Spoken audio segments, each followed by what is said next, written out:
very shameful actually what has happened. আশা করব CBI যারা এটা ইনভেস্টিগেট করছে, once they find the culprit, strict punishment দেওয়া উচিত। এমন পানিশমেন্ট যাতে মানুষ এসব করার কথা জীবনে নাও ভাবে। That is very important. The punishment has to be very very severe.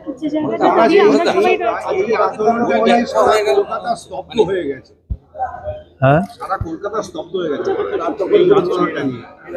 রাত দখল করেছে মেয়েরা। হ্যাঁ, জিনিসটাই এমন হয়েছে যে খুব বেদনাদায়ক সবার কাছে। আর শুধু কলকাতা নয়, ভারতবর্ষের প্রোটেস্ট হয়েছে, বিশ্বে হয়েছে, আর ভবিষ্যতেও এরম হবে।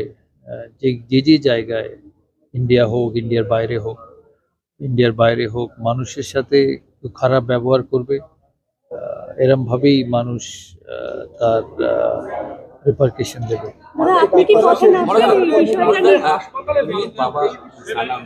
বাবা হিসেবে একজন জায়গা থেকে যদি যেটা বললাম, it's terrible, shameful.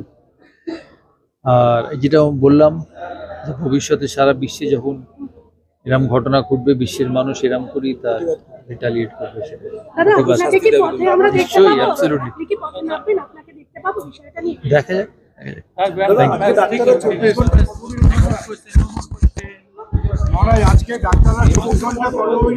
Reaction has been all around the world. ডাক্তাররা 24 ঘন্টা কর্মবিরতি গেছে গোটা দেশ জুড়ে, এবং সেখানে স্বাস্থ্য ব্যবস্থা ভেঙে পড়ছে। এটাও দেখতে হবে, তাই না? কারণ অনেক মানুষের চিকিৎসাও তো লাগে। প্রোটেস্টও ঠিক আছে, কিন্তু ডক্টর কমিউনিটি এত ইম্পর্টেন্ট কমিউনিটি যে মানুষের এমার্জেন্সিতে তাদের লাগবেও তো সবসময়।